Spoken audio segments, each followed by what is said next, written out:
প্রিয় দর্শক, আসসালামু আলাইকুম।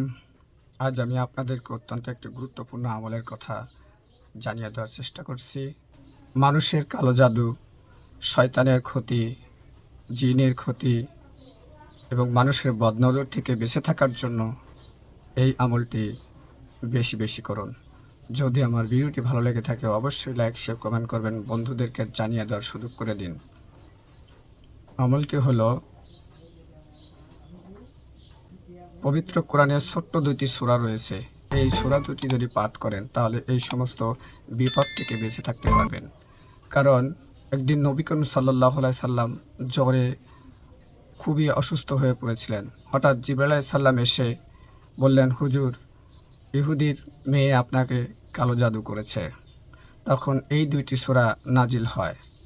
যখন জিবরাইল আলাইহিস সালাম এই দুইটি সূরা রাসূল সাল্লাল্লাহু আলাইহি সাল্লামের উপর নাজিল করলেন, রাসূল সাল্লাল্লাহু আলাইহি সাল্লাম আয়াতগুলো পাঠ করলেন, সাথে সাথে তার কালো জাদু ছুটে গেল এবং আস্তে আস্তে তিনি সুস্থ হয়ে গেলেন।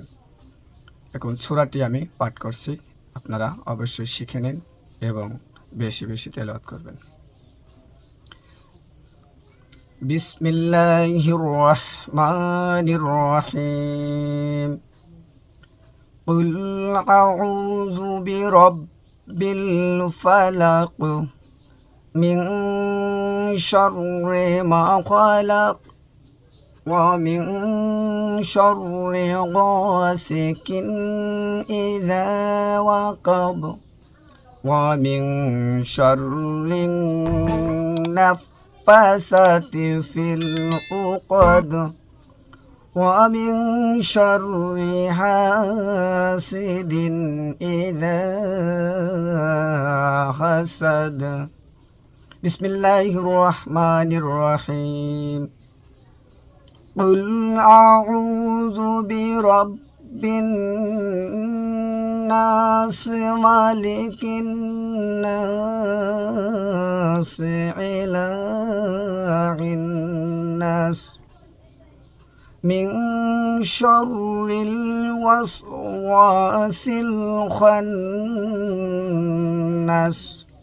الذي يوسوس في صدور الناس من الجنة والناس। বিপদে পড়লেই এই দুটি সূরা বেশি বেশি তেলাওয়াত করুন, ইনশাআল্লাহ বিপদ থেকে হেফাজতে থাকবেন।